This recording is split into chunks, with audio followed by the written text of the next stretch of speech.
Rainy season. ఇప్పుడు నేను ఒక కథ చెప్పబోతున్నా. ఆ కథ నేమ్ ఏంటంటే కుందేలు తాబేలు కథ. ఒక అడవిలో కుందేలు తాబేలు ఉండేవాళ్ళ. కుందేలు తాబేలుని చూసి, నువ్వు ఇంత మెల్లగా నడుస్తావు అని ఎక్కిరిస్తున్నంత.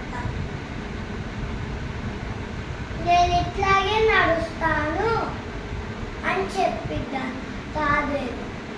దాని తర్వాత కుందేలు సరే మనం ఇద్దరము పరుగు పందెము పెట్టుకున్నామా అంటే, అప్పుడు అడవిలో ఉండే జంతువులన్నీ వచ్చి పరుగు పందానికి ఓకే అంటాయంట. అప్పుడు ఆ పరుగు పందెము స్టార్ట్ అవుతుందంట. అప్పుడు కుందేలు హాప్ చేసుకుంటూ తొందరగా అయిపోయి, తాబేలు నిదానంగా నడుచుకుంటూ వెళ్తుంది.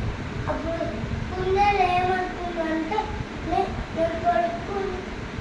నేను నాకు అలసట వచ్చేసింది, నేను కాసేపు పడుకుంటా, అప్పుడు లోపు ఎలా గెలుస్తుంది తాబేలు అని పడుకున్నాను. రేస్ చూసేటప్పుడు తాబేలు రేస్ పరుగు పందెంలో వినైంది. కుందేలు చూసి బాధపడిందంట. అప్పుడు అన్ని జంతువులన్నీ చూసి తాబేలు గెలిచింది అన్న క్లాప్స్ కొడుతుంది అని క్లాప్స్ కొడుతున్నాను. అప్పుడు కుందేలు వచ్చి తాబేలుకి సారీ చెప్పిందంట. ఇప్పుడు తాబేలు చెప్పేద్దంట. అది గుర్తు పెట్టుకున్నాం ఇక. అదేంటంటే, ఎవరు